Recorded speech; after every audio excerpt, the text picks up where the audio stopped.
রাতের বেলায় এক চোর এক ঘরের মধ্যে ঢুকেছে চুরি করার জন্য। চোর দেখে ওই ঘরের মধ্যে এক বুড়ি মহিলা ঘুমিয়ে আছে। এখন চোরের নড়াচড়ার খসখসানি শব্দ শুনে হঠাৎ করে সেই বুড়ি মহিলার ঘুম ভেঙে গেল। চোর কয়, সর্বনাশ, ধরা বুঝি পড়েই গেলাম, এখন কি করি? এমন সময় সেই বুড়ি মহিলা সেই চোরকে বলল, বাবা, তোমাকে তো দেখে মনে হচ্ছে তুমি খুবই সম্ভ্রান্ত পরিবারের সন্তান, মনে হয় বড় কোনো বিপদে পড়ে এই চুরির পেশাকেই বেছে নিয়েছো। ঠিক আছে, কোনো সমস্যা নাই।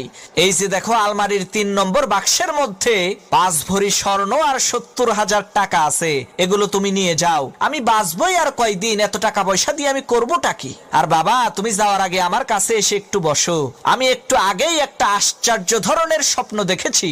এই স্বপ্নের মানেটা আমি বুঝতে পারছি না, তুমি একটু বলো তো এই স্বপ্নের মানেটা কি? চোর মনে মনে কয়, আল্লাহ, সব বাড়ির মানুষেরা যদি এই বুড়ির মতো বড় দিলের অধিকারী হইতো, তাহলে তো আমার আর কোনো চিন্তাই থাকতো না। এদিকে সেই বুড়ি মহিলা তার স্বপ্নের কথা সেই চোরকে বলতে আরম্ভ করলো। সে, বাবা, আমি দেখলাম বিশাল বড় একটি মরুভূমির মধ্যে আমি হারিয়ে গেছি।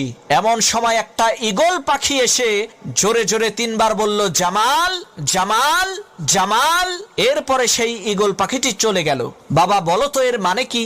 চোর মনে মনে চিন্তা করতে লাগলো, এই স্বপ্নের মানেটা কি হতে পারে? ইতিমধ্যে পাশের রুম থেকে সেই বুড়ি মহিলার একেবারে টকবগে জোয়ান ছেলে জামাল, তার নাম জোরে জোরে শুনতে পেয়ে ঘুম থেকে উঠে ঘরের মধ্যে ঢুকে সেই চোরকে ইচ্ছা মতো পিটাতে আরম্ভ করলো। তখন সেই বুড়ি মহিলা বলল, হইছে, এবার থাম, ওর কৃতকর্মের ফলও পাইয়া গেছে। তখন সেই চোর বলল, না ভাই, থাইমো না, আমারে আরো মারো, যাতে ভবিষ্যতে আমার মনে থাকে শালারা আমি একটা চোর, স্বপ্নের ব্যাখ্যা করার কোনো জ্যোতিষী না।